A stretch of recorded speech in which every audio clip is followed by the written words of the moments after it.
Duta Besar Uni Eropah untuk Indonesia Vincent Viket melaksanakan kunjungan kerjanya ke Aceh pada Senin 2 Maret 2020. Vincent mengaku bangga melihat perkembangan perdamaian serta rekonstruksi Aceh saat ini. Hal tersebut Vincent sampaikan saat berjumpa dengan pelaksana tugas Gubernur Aceh Nova Iriansah.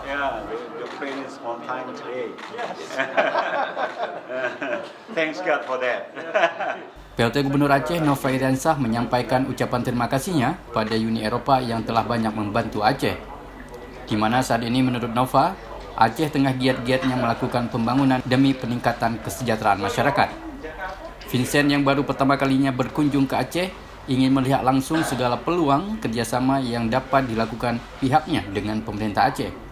Karena itu, dia bakal bertemu dengan berbagai stakeholder, mulai pemerintah, parlemen, sektor bisnis, dan bertemu dengan sejumlah masyarakat sipil dan organisasi.